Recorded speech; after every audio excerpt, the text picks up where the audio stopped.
বঙ্গবন্ধুর স্নেহধন্য এবং ৬৯-এর গণঅভ্যুত্থানে new York Times যাকে বলেছিল মুকুটহীন সম্রাট, প্রিন্স উইদাউট ক্রাউন, এবং ডাকসুর বহু লোক ভিপি ছিল, অতীতেও ছিল, বর্তমানেও আছে, ভবিষ্যতেও থাকবে। কিন্তু একটি ডাকসুর ভিপি হয়ে সারা একটি জনপদের মানুষের স্পন্দিত হওয়া, এবং আজকের ছাত্র নেতারা কি বক্তৃতা দেবে, সে বাইতুল মোকাররমের স্টেডিয়ামের গেটে হোক আর ঢাকা বিশ্ববিদ্যালয়ের আপনার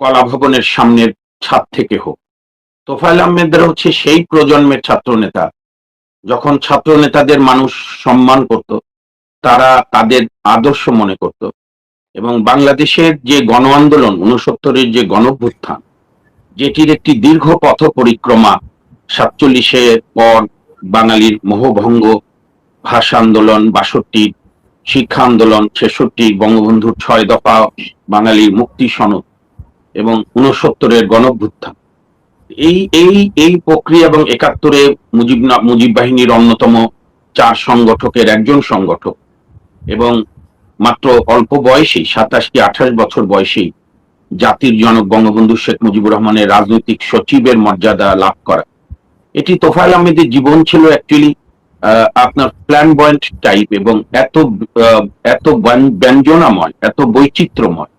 দেখেন, তোফায়েল আহমেদ, আব্দুর রাজ্জাক,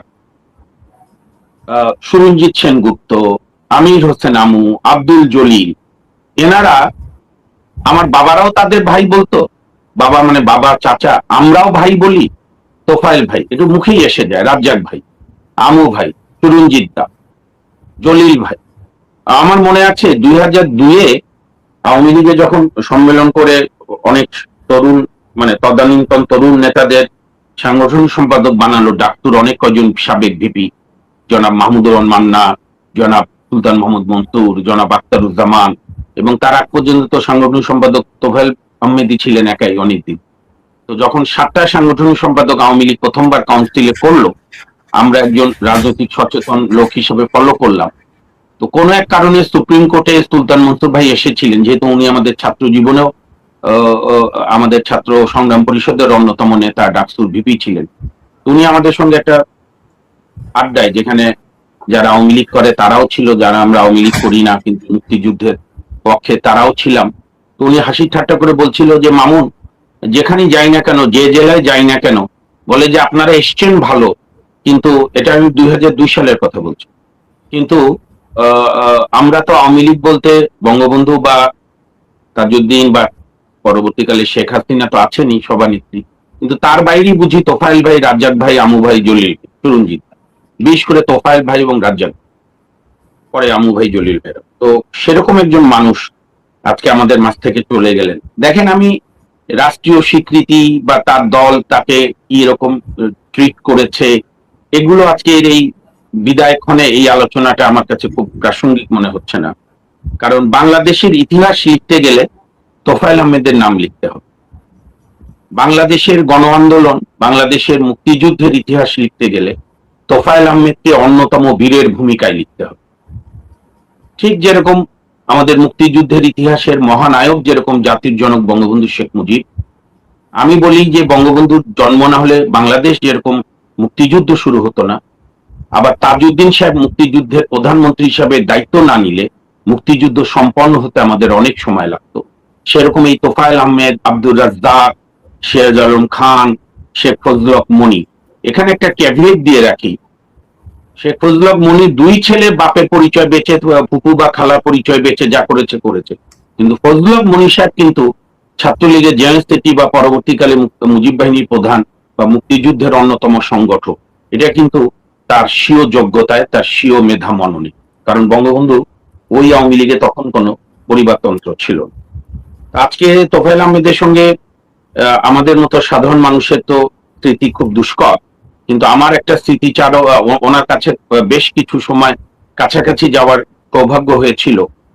সেটা হচ্ছে উনি যখন বঙ্গবন্ধুর মুক্তিযুদ্ধ রাজনীতি বিষয়ক সচিব ৭২-এ, তখন আমার বাবা মুক্তিযোদ্ধা সৈয়দ মাহবুব রশিদ মুক্তিযুদ্ধ থেকে ফিরে এসে ভোলায় উনি প্রথম বাংলাদেশে, স্বাধীন বাংলাদেশের প্রথম ভোলা মহকুমার এসডিও ছিলেন আমার বাবা। আমার বাবা অবশ্য ছাত্রলীগ করতেন রাজ্জাক সাহেবদের সঙ্গে, যাই হোক সেটা আরেকটা গর্ব। কিন্তু তোফায়েল আহমেদ সাহেবের কথা আজকেও বাসায় এখন আব্বা খুব দুঃখ করছিলেন যে কোনো ইন্টারফেয়ার করা বা আব্বা স্বাধীনভাবে যা যা করেছে একজন প্রশাসক হিসেবে, এই পরিচয় যেদিন আমার বাবা একদিন অনেক পরে 90 সালের দিকে বোধ হয় না 92-93 কোন এক অনুষ্ঠানে তোফায়েল আহমেদকে পরিচয় করিয়ে দিল তার ছেলে আমি, এবং তোফায়েল আহমেদ জানে যে আমি ছাত্রলীগও করি না, আমি অন্য রাজনীতি করি, কিন্তু তার যে স্নেহ, এরপর যেখানেই আমাকে দেখেছে হাত বাড়িয়ে বাবা কেমন আছো, আব্বা শরীর কেমন, মা কেমন। তারপরে তো কোর্টে যখন আমরা সম্মিলিত আইনজীবী সমন্বয় পরিষদ করলাম ব্যারিস্টার আমিরুল ইসলামের নেতৃত্বে 2001 থেকে 2006 স্বাধীন বিচার বিভাগের জন্য আন্দোলন, নানা কিছু নিয়ে আন্দোলন, তখন তোফায়েল আহমেদ সাহেব আসতেন, নিজেও তখন অনেক নির্যাতিত, এবং যখনই দেখেছি দরাজ কণ্ঠে আমার তোফায়েল আহমেদ সাহেবের সান্নিধ্য পাওয়া, আব্দুর রাজ্জাক সাহেব, ইভেন সিরাজুল খানের সঙ্গে কয়েকবার দেখা হয়েছে সোনারগাঁ হোটেলে বা বোধহয় শেরাটন যেটা ছিল। আমার কাছে মনে হয়েছে রব ভাইয়ের সঙ্গে আমরা পরিচয় ঘনিষ্ঠতা আছে, যে বঙ্গবন্ধু শেখ মুজিবের একটা জাদুকরী স্পর্শ আছে। বঙ্গবন্ধু শেখ মুজিবের হাতে যারা তৈরি হয়েছেন বা যারা তার আদর্শকে ধারণ করে জীবনের একটা সময় পার করেছেন, সেই প্রতিনিধি দলের নেতা তো এনারা ছিলেন। সিরাজ আলম খান ওরফে দাদা ভাই, শেখ ফজল হক মনি, আব্দুর রাজ্জাক, তোফায়েল আহমেদ বা আরো যারা, নুরে আলম সিদ্দিক। তো আমি তাদের মধ্যে যে গুণটা সবচেয়ে দেখেছি সেটা হচ্ছে তাদের দরাজ হৃদয়, একটা সাংঘাতিক সুফি ভদ্রতা বোধ, ভিন্ন মতকে শ্রদ্ধা করা এবং মানুষকে সম্মান দেওয়া। আমি পরের দিকেও দেখেছি তোফায়েল আহমেদ কোর্টে আসলেন, যখন আসতো বিএনপি হোক যে দল হোক, দূর থেকে গিয়ে ম্যাক্সিমাম ভাই বলতেন বা স্যার বলতো, তোফায়েল ভাই এসছেন, যে কোনো বিএনপির বড় আইনজীবী, তোফায়েল সব হাত মিলিয়ে কি খবর লয়ার সাহেব, হাসি ঠাট্টা। তো আজকে আমার ব্যক্তিগতভাবে আমি খুব শোকাহত, আমার বাবাও খুব শোকাহত বা সারা জাতি শোকাহত। তবে তোফায়েল আহমেদ সাহেবের এই মৃত্যু ইতিহাসের আমার দৃষ্টিতে এই গৌরবোজ্জ্বল যে 60-এর দশক আমাদের ছাত্র আন্দোলনে, আমাদের মুক্তিযুদ্ধের আন্দোলনে যে গৌরবময় কিছু পুরুষ সৃষ্টি হয়েছিল, আমার কাছে মনে হচ্ছে আমু ভাই জেলে আছেন, তোফায়েল ভাই অন্যতম শেষ প্রতিনিধি, লাস্ট প্যাটার্ন, যে এই একটি গৌরবের এবং বঙ্গবন্ধুকে বঙ্গবন্ধু উপাধি দেওয়া জনতার পক্ষে, এবং সিরাজ আলম খানের নেতৃত্বে তাদের যে ছাত্রলীগের নিউক্লিয়াস, তাদের যে একে অপরের প্রতি শ্রদ্ধাবোধ, এটি অবিস্মরণীয়। তা আমি আবারও গভীর শ্রদ্ধার সঙ্গে তোফায়েল আহমেদকে স্মরণ করি, এবং আমি মনে করি কোথায় জানাজা হলো না হলো বা তোফায়েল আহমেদের রাজনৈতিক দল আওয়ামী লীগ 2009 সালে এই সংস্কারের প্রস্তাব তোফায়েল আহমেদরা দেওয়ার পরে কিভাবে ওনাদেরকে ট্রিট করেছে তোফায়েল আহমেদ, আব্দুর রাজ্জাক, সুরঞ্জিত সেনগুপ্ত, আমির হোসেন আমুকে, আজকের এই শোকের দিনে ওই প্রসঙ্গ নাই তুললাম, কারণ ইতিহাসে অমর তোফায়েল আহমেদ। বাংলাদেশ যতদিন থাকবে, মুক্তিযুদ্ধের ইতিহাস যতদিন থাকবে, তোফায়েল আহমেদ 69-এর গণভ্যুত্থানের মুকুটহীন সম্রাট, কিংবা টাইমস ম্যাগাজিনের বা নিউ ইয়র্ক টাইমসের ভাষায় the Prince without the crown, without আপনার প্রিন্স আর কি, মানে প্রিন্স উইদাউট ক্রাউন, মুকুটহীন সম্রাট। এবং আমি মনে করি তোফায়েল আহমেদদের জীবনে এই মন্ত্রী কয়বার হলো না, 9 বার এমপি হলো না, 18 বার এমপি হলো, এটি বিষয় না। তোফায়েল আহমেদরা সেই গর্বিত প্রজন্ম যারা একটি দেশকে জন্ম দেওয়ার কাজে জড়িত ছিলেন, এবং জন্মের সঙ্গে প্রসব বেদনার সঙ্গে তারা সংগ্রামে জয়ী হয়েছিলেন। এবং আমি মনে করি বাংলাদেশে যদি ইন্ডিভিজুয়াল যোগ্যতা, রাজনৈতিক বুদ্ধিবোধ এবং আরেকটি বিষয় অসাধারণ পার্লামেন্টারিয়ান, এবং আমার মনে আছে, এটা বলি শেষ করি, 2000 সম্ভবত 15 অথবা 14 সালে আমরা সম্মিলিত আইনজীবী সমন্বয় পরিষদ, আইনজীবীদের, মুক্তিযুদ্ধের পক্ষের বিভিন্ন আইনজীবীদের একটি সংগঠন ছিল, যার আহ্বায়ক ছিলেন ব্যারিস্টার এম আমিরুল ইসলাম, মুক্তিযুদ্ধের আরেক সংগঠক। তো তখন অনেকে, মানে কি বলবো, অবজ্ঞা সত্ত্বেও বা অনেকের চোখ রাঙানি সত্ত্বেও আমরা 10ই জানুয়ারি বঙ্গবন্ধু স্বদেশ প্রত্যাবর্তন দিবসে সুপ্রিম কোর্টের অডিটোরিয়ামে তোফায়েল আহমেদকে প্রধান অতিথি করেছিলাম, এবং ব্যারিস্টার আমিরুল ইসলাম একটি কথাই বলেছিল তোফায়েল আহমেদের বক্তব্যের পর সভাপতি হিসাবে, যে তোফায়েল আহমেদ, আপনি হচ্ছেন ইতিহাসের চারণ কবি। আপনি পূর্ণিয়া ভাই বা শেখ ফরিদ ভাই, আপনারা তোফায়েল সাহেবের নানা ইন্টারভিউ দেখেছেন, বক্তব্য শুনেছেন, অসাধারণ বলতেন, মানে তোফায়েল ভাইরাই ছিলেন জীবন্ত ইতিহাস। সেই যে বক্তৃতায় বলতেন বা টকশোয়, যে আমরা যখন স্লোগান দিলাম, তুমি কে আমি কে, বাঙালি বাঙালি, তোমার আমার ঠিকানা পদ্মা মেঘনা যমুনা, বাংলাদেশ বাংলাদেশ বা জয় বাংলা, এবং তার যে সেই ভাবাবেগ দিয়ে এই দীর্ঘ 2015-16 পর্যন্ত ওনার যে কোনো 69-এর গণঅভ্যুত্থানে আমাদের হৃদয়ে ছুঁয়ে যেত। কিভাবে কিশোর মতিউরের লাশ তার বাবা জানাজা পড়লেন, কিভাবে মেননপন্থী ছাত্র ইউনিয়নের নেতা আপনার আসাদের মৃত্যুর পর আসাদের লাশ নিয়ে মিছিল হলো ছাত্র সংগ্রাম পরিষদ, এবং 69-এর গণঅভ্যুত্থান হলো, বঙ্গবন্ধু সহ কারাবন্দীরা জেলবন্দীরা মুক্তি পেলেন, 69-এর ষড়যন্ত্র আগরতলা মামলা থেকে আইয়ুব খান অব্যাহতি দিতে বাধ্য হলেন বঙ্গবন্ধুকে। তো আমি মনে করি ইতিহাসে উনি অমর। আমাদের বরং দুর্ভাগ্য যে আমরা ওনাকে কেউই, না ওনার রাজনৈতিক দল না রাষ্ট্র ওনাকে সম্মান দিতে পেরেছে প্রপারলি। তবে ওনাদের মতো মানুষদের সম্মান লাগে না, কারণ ওনারা রাষ্ট্রের অন্যতম কারিগর। এই বাংলাদেশ নামক রাষ্ট্রের অন্যতম একজন কারিগর হচ্ছেন জনাব তোফায়েল আহমেদ। ধন্যবাদ। ধন্যবাদ মামুন ভাই। আমি আর একটা ভিন্ন প্রসঙ্গে আসবো আপনার কাছে। অবশ্যই তোফায়েল আহমেদ যেহেতু ব্যক্তিগত পরিসরে আপনি আমি আমরা সবাই তার সাথে সম্পৃক্ত ছিলাম, বাংলাদেশের এই 16 কোটি মানুষের মধ্যে আমরা নিশ্চয়ই সৌভাগ্যবান যে দেশের এরকম বীর পুরুষের সঙ্গে আমাদের সরাসরি যোগাযোগ হওয়ার সৌভাগ্য হয়েছিল। আমি যাচ্ছি শেখ ফরিদের কাছে। ফরিদ ভাই, আমার একটা কথা মনে পড়ে, কবি সুফিয়া কামাল যখন মারা গিয়েছিলেন তখন আফসোস করে, আমি নাম বলছি না, পত্রপত্রিকায় এসেছিল যে বনের যদি বানরও মারা যায় আরেকটা বানর মাতম করে। আমাদের দেশে মুক্তিযোদ্ধা আওয়ামী লীগে গেলে বিএনপির লোকজন কাঁদে না, মুক্তিযোদ্ধা বিএনপিতে গেলে আওয়ামী লীগের লোকজন কাঁদে না। তোফায়েল আহমেদের মতো একটা মানুষ, আমি সবগুলো নিউজ পোর্টাল খুঁজে দেখলাম, ওনার মতো একটা বীর মানুষ মারা গেছেন, উনি শুধু আওয়ামী লীগের ঘরেই রয়ে গেছেন। বিএনপি সরকার, এত বড় নিরঙ্কুশ সংখ্যাগরিষ্ঠের সরকার, জামাতের কথা বাদিয়ে দিলাম, এনসিপির কথা বাদিয়ে দিলাম, এই যে দর্শকরা কমেন্ট করছে যে এই যে নতুন বিপ্লবী সকল বিপ্লবী প্রজন্ম, এরা তোফায়েল আহমেদের মর্ম বুঝবে না। কিন্তু আর কেউ কি নেই মুক্তিযোদ্ধারা যারা বিএনপিতে আছেন যে তোফায়েল আহমেদের প্রতি এক মুষ্টি শ্রদ্ধা জানাতে পারেন? শেখ ফরিদ ভাই, এই প্রসঙ্গের পাশাপাশি আমি সমসাময়িক আরেকটা ইস্যুতে আপনার কাছে চলে যাবো, কারণ মামুন ভাইয়ের কাছে আমি ভিন্ন আরেকটা প্রসঙ্গে যাব। পার্বত্য, আজকের হট অফ দ্য কান্ট্রি সন্ধ্যার পর পার্বত্য মন্ত্রীর পদত্যাগ পত্রপত্রিকায় এসছে, সেখানে ক্ষমতার দম্ভ, অন্তর্দলীয় কোন্দল, তারপরে প্রশাসক নিয়োগ, বিভিন্ন নিয়োগ টিয়োগ নিয়ে এইসব কোন্দলে দুই পক্ষ, এক পক্ষ তার পদত্যাগ দাবি করছিল, আরেক পক্ষ আবার তারা এখন পদত্যাগ প্রত্যাহারের পক্ষে নেমেছে। সরকারের মাত্র 100 দিনের মাথায় এর তাৎপর্য কি? এই দুইটা জিনিস শেখ ফরিদ ভাইয়ের কাছ থেকে শুনে আরো একটি খুব উল্লেখযোগ্য ঘটনা আছে, আমি সেটা নিয়ে মামুন ভাইয়ের কাছে যাবো। জনাব শেখ ফরিদ, ব্লগার, বিশ্লেষক। ধন্যবাদ আপনাকে, সেই সাথে আমার প্রিয় আইনজীবী এবং বিশ্লেষক মামুন ভাই এবং আপনার দর্শক যারা রয়েছেন তাদের সকলকে আমার সালাম, নমস্কার এবং শুভেচ্ছা।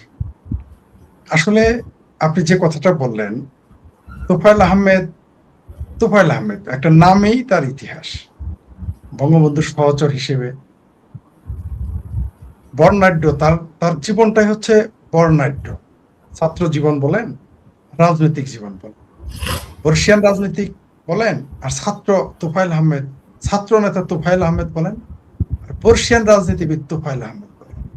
কোনটাকে আপনি ফেলে দিবেন, কোনটাকে ধরবেন? মানে তাকে নিয়ে আমরা আলোচনা করলে বা তাকে সম্মান দিলে বরং আমরাই ঋদ্ধ হব, আমরাই সম্মানিত হব। তাকে আপনি একটা গুরুত্বপূর্ণ প্রশ্ন নিয়ে এসেছেন, যেটা আমাদের বাংলাদেশের জন্য অপ্রিয় হলেও সত্য। একজন মুক্তিযোদ্ধা, বিএনপির কোন লোক বিবৃতি দেয় নাই। জামাতে তো প্রশ্ন আসে তারা বিবৃতি দিলে কি না দিলে কি, সেটা আলাদা বিষয়, কারণ তারা তো মুক্তিযুদ্ধের বিরুদ্ধে, তারা বিবৃতি দিলেও তো আমাদের কিছু যায় আসে না। কিন্তু বিএনপির বা অন্য কোনো দলের আপনি দেখেন একটা বিবৃতি পর্যন্ত দেয় নাই। এটা আমাদের কিন্তু জাতীয় রাজনীতিতে সৌহার্দ্যের দৈন্যতা, আমাদের নীচতা প্রকাশ পায়। বাংলাদেশের ইতিহাস, আপনি যত বড় রাজনীতিবিদ হন, তোফায়েল আহমেদ 9 বারের এমপি, মন্ত্রী ছিলেন, উপদেষ্টা ছিলেন, একটি বড় দলের একটি সরকারের তিনি উপদেষ্টা ছিলেন। তার চাইতে বড় কথা, তিনি একজন বীর মুক্তিযোদ্ধা, বঙ্গবন্ধুর সহচর। যিনি বঙ্গবন্ধুর সহচর হন, এমপি তো মন্ত্রিত্ব দিলেই কি না দিলেই কি, তিনি তো ইতিহাসের অংশ হয়ে গেছেন। একজন ব্যক্তি, আমি কালকে মন্ত্রী হয়ে যেতে পারি, মামুন ভাইকে কালকে মন্ত্রী বানালেন, আপনাকে কালকে মন্ত্রী বানানো হলো, আমরা হয়তো সরকারের অংশ হব, ইতিহাসের অংশ হব না। কিন্তু তোফায়েল আহমেদ তিনি যদি 9 বার এমপি নাও হতেন, তিনি কিন্তু ইতিহাসের অংশ।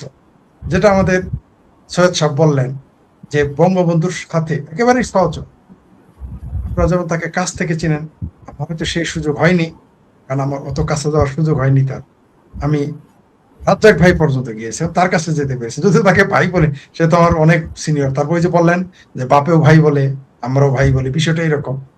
সেই হিসেবে আমরা আব্দুর রাজ্জাক সাহেবের কাছে যেতে পেরেছিলাম, সেটা আলাদা প্রসঙ্গ। তোফায়েল আহমেদ তিনি ছাত্র রাজনীতিরও কিংবদন্তি, তিনি বাংলাদেশের মুক্তিযুদ্ধের ইতিহাসেরও কিংবদন্তি। তাকে আপনি হেয় করতে পারবেন না। আপনি তাকে সেলুট দিলেন কি দিলেন না, আপনি তাকে সম্মান দিলেন কি দিলেন না, এতে তার কিছু যায় আসে না। এতে আমরা যারা দেব না তাদের যায় আসে। কারণ ইতিহাস এভাবেই লেখা হবে যে যেই দেশে যে বাংলাদেশ সৃষ্টি করেছিল তার সহচর ছিলেন তোফায়েল আহমেদ, তাকে আজকে মামলা নিয়ে তাকে মৃত্যুবরণ করতে হবে। এটা আমাদের জন্য জাতীয় লজ্জা। তার সম্পর্কে অনেকেই দেখি অনেক কথা বলে। আওয়ামী লীগের ভিতর আপনি যেটা শিরোনাম দিয়েছেন যে অভিমানী তোফায়েল আহমেদ, তার অভিমান করার আমি মনে করি না তিনি অভিমান করেছিলেন। কারণ একটা মানুষ 9 বার এমপি হয়েছেন, মন্ত্রী হয়েছেন, উপদেষ্টা হয়েছেন, তার আর পাওয়ার চাওয়ার কি আছে, থাকার কথা ছিল না। তাই আমি মনে করি না যে তিনি খুব একটা অভিমান করেছিলেন। কারণ রাজনীতিতে কিছু ছন্দপতন ঘটতে পারে, তার বয়সও হয়েছিল। আর তিনি অবশ্যই আওয়ামী লীগের প্রতি নিবেদিত থাকাটাই স্বাভাবিক। এবং তিনি আওয়ামী লীগের প্রতি নিবেদিত যদি না হতেন, সেটাই অস্বাভাবিক হতো, আমরা বিস্মিত হতাম। বঙ্গবন্ধু সহচর হিসেবে মুক্তিযুদ্ধে তার যে অবদান, বঙ্গবন্ধুকে সাধারণ জনগণের, ছাত্র জনতার পক্ষ থেকে তিনি বঙ্গবন্ধু উপাধি দিয়েছেন। আরেক ইতিহাস তিনি হয়ে গেছেন। বঙ্গবন্ধুর নামে যেমন একটা ইতিহাস হয়েছে, তেমনি সেই নাম ঘোষণা করে তিনি ইতিহাস হয়ে গেছেন। তিনি একজন সংগঠক ছিলেন মুক্তিযুদ্ধের। তাকে আমরা যদি মূল্যায়ন না করি, তার কি যায় আসে? তার কিছুই যায় আসবে। আমাদের দুর্ভাগ্য যে আমাদের ভারতের দিকে তাকান, সেখানে তারা বিজেপির সাথে কংগ্রেসের সরাসরি বিরোধ, আদর্শগত বিরোধ, রাজনৈতিকভাবে বিরোধ, সরকার বেসরকারি যখন যে অবস্থান থাকে সব সময় তাদের বিরোধ। কিন্তু আপনি দেখবেন করমচাঁদ মহাত্মা গান্ধীর যখন জন্মদিন পালন করে, মৃত্যু দিবস পালন করে, তারা সেটা তখন ওই মুহূর্তে বিতর্ক করে না। বিতর্ক তারা করে যেখানে বিতর্ক করার করে, কিন্তু যেখানে সম্মান দেওয়ার সেখানে তারা দেয়। এটা হচ্ছে গণতন্ত্র। কিন্তু আমাদের এখানে আপনি আমার দলের না মানে আপনার সবকিছু অস্বীকার, আবার আপনি আমার দলের মানে আপনার যে যোগ্যতা নাই তা নিয়েও আমি বাড়াবাড়ি করি। এটা হচ্ছে আমাদের রাজনৈতিক সংস্কৃতি। এটা সংস্কৃতি বললে ভুল হবে, এটা রাজনৈতিক অপসংস্কৃতি। এর থেকে আমাদের বের হয়ে আসতে হবে। আমি অবাক হয়ে গেছি যে বিএনপির মধ্যে যারা মুক্তিযুদ্ধ আছে একজনের বিবৃতি দেন নাই, শোক প্রকাশ করেন নাই। এটা ভদ্রতার মধ্যে পড়ে না, এটা কোনো ভদ্রতার মধ্যেই পড়ে না। তিনি আওয়ামী লীগ করেন না বিএনপি করেন, তিনি বাংলাদেশের 9 বারের এমপি, মন্ত্রী, উপদেষ্টা, মুক্তিযুদ্ধের তিনি সংগঠক। তার মৃত্যুতে শোক প্রকাশ করতে ভয় পায় কি কারণে? কিন্তু আমরা দেখলাম যে পাকিস্তানের কোন জেনারেল মারা যায় তাদের জন্য বাংলাদেশ থেকে রাষ্ট্রীয়ভাবে শোক প্রকাশ করা হয়। আমরা এও দেখলাম যে বাংলাদেশের জামাতের জন্য, স্বাধীনতা বিরোধীর জন্য সংসদে শোক প্রস্তাব পাশ করা হয়েছে। আমরা দেখেছি এই সেই বাংলাদেশ। কি বিচিত্র, মানে ভাবতেই অবাক লাগে কোন দেশে বাস করি আমরা। উপর দিকে থুতু দিলে কিন্তু নিজের কাঁধেই পড়ে, এটা বাংলাদেশের রাজনীতিবিদেরা ভুলে গেছে। আপনি যদি আপনার প্রতিপক্ষকে সম্মান না দেন, আপনাকেও তো সম্মান দিবে না। তাহলে বিষয়টা কি দাঁড়ালো রাজনীতিতে? যাই হোক, আমি ওই বিষয়ে আর যাচ্ছি না। তাকে নিয়ে আপনি আলোচনা, তাকে নিয়ে বইয়ের পর বই লিখতে পারবেন। আপনারা যারা দেখেছেন তারা তো লিখতে পারবেন, আমরা যার সম্পর্কে পড়েছি আমরাও লিখতে পারবো। এত বড় বর্ণাঢ্য জীবন তাকে নিয়ে গ্রন্থ রচনা করেন না। সেই তোফায়েল আহমেদকে নিয়ে জনকে বিবৃতি দেন সরকার, সরকারি লোক, কেউ বলতে পারতো, ব্যক্তিগত ভাবেও তো কিছু বলতে পারতো, যেখানে কোথাকার কোন হাদি তাকে নিয়ে বাংলাদেশ তোলপার হয়ে যায়, কোথাকার কোন আবু সাইদ তাকে নিয়ে তোলপার হয়ে যায়। তোফায়েল আহমদের নাম নিতে আমাদের বাংলাদেশের রাজনীতিবিদরা মুখে ব্যথা পায়। যাই হোক, এটার ক্রিয়া প্রতিক্রিয়া সবই আছে, এটা ঠিক না, এটা থেকে বের হয়ে আসতে হবে। চিটাগাং এর মন্ত্রীর যে পাহাড়ের যে মন্ত্রীর কথা বললেন, আপনি ঠিকই বলেছেন যে সেখানে 3টা আলোচনায় শোনা যায়, দলীয় কোন্দল, ক্ষমতার দ্বন্দ্ব, সরকারের সাথে বিরোধ, মতবিরোধ, এমনকি প্রশাসক নিয়োগ, এগুলো নিয়ে তাদের মধ্যে দ্বন্দ্ব হয়েছে। এই দ্বন্দ্বের প্রতিক্রিয়া তার পদত্যাগ পত্র এখনো গ্রহণ করা হয়েছে কিনা আমি জানি না, শুনেছি আবার তাকে ফিরিয়ে আনা হতে পারে। এক পক্ষ তার পক্ষে বলতেছে, আরেক পক্ষ অনর তাকে পদত্যাগ করানোর জন্য। কারো কারো কাছে শুনেছি আমি ব্যক্তিগতভাবে, এটা পত্রিকায় আসেনি, ব্যক্তিগতভাবে শুনেছি আসলেই সেখানে পাহাড়ের সমস্যা হচ্ছে, তাই তিনি পদত্যাগ করতে চাচ্ছেন। আমি সবাই জানি যে কোন নেতা বা কোনো মন্ত্রী যখন পদত্যাগ করে তারা শারীরিক কারণে কি ইত্যাদি ইত্যাদি বা বিভিন্ন কারণ লেখে, কিন্তু তারা আসল কারণটা বলে না। কিন্তু সমাজদার গেলে ইশারা বিকাপি, একটা সরকার 100 দিন পার হয়নি, তার মধ্যে একটি মন্ত্রীর পদত্যাগ, দালমে কুস্তক আলা হায়, একটা না একটা কিছু তো সেখানে ঘটতেছে। এটা দেশের জন্য খুব ভালো খবর বয়ে আনতেছে বলে আমি মনে করি না।